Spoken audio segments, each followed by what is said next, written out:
नमस्कार मैत्रिणींनो. आजपासून आपल्या हिंदू धर्मातील मराठी सण महिना म्हणजे श्रावण महिना चालू झालेला आहे. मग श्रावण महिना म्हणजे पावसांच्या सरींचा वर्षाव आणि चौकडे हिरवळ दाटलेली असते. आणि खरोखरच आज निसर्गाने तसं दाखवलेलं आहे. चौकड आपला पावसाच्या सरी येते आणि पाणी सगळीकडे पाणी वाहत आहे. आणि मराठी आज हे श्रावण महिन्यामध्ये खरंच खूप छान वाटतं, आपल्याला आनंददायक वाटतं. श्रावण महिन्यामध्ये वेगवेगळे सण असतात. आजपासून वेगळ्या सणांना सुरुवात झालेली आहे.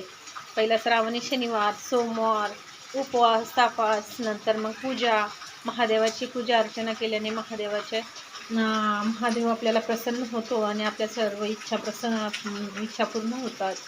आणि त्यानंतर आता लगेचच आपल्याला नागपंचमीचा सण, पहिला सण हा नागपंचमीचा येतो आहे. नंतर आपल्याला नारळी पौर्णिमा, रक्षाबंधन 15 ऑगस्ट, जे आपल्याला भारताला स्वातंत्र्योत्सव आपण साजरा करतो, भारताला मिळालेला स्वातंत्र्योत्सव साजरा करतो, तो मोठा उत्सव म्हणजे 15 ऑगस्ट. त्यानंतर पुन्हा आपल्याला गोकुळ अष्टमी, भगवान श्रीकृष्णाचा जन्म झाला, ज्याने आपली सृष्टी निर्माण केली, त्या भगवान श्रीकृष्णाचा जन्मोत्सव असतो. आणि त्यानंतर पुन्हा आपला शेतकरी बांधवांचा मोठा सण म्हणजे बैलपोळा. असे वेगवेगळे उत्सव ह्या श्रावण महिन्यात येत आहे. आणि हे बघा, तुम्हाला आता सगळीकडे दिसेल कसा पाऊस पडतोय,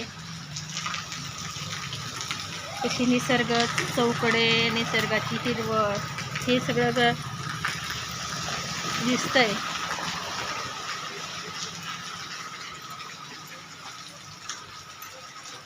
असाच हा श्रावण महिना आणि महादेवाची आराधना करून आपल्याला सर्वांना पावन जावो, सर्वांच्या इच्छा पूर्ण होत आणि सर्वांना निरोगी जावं हीच सदिच्छा.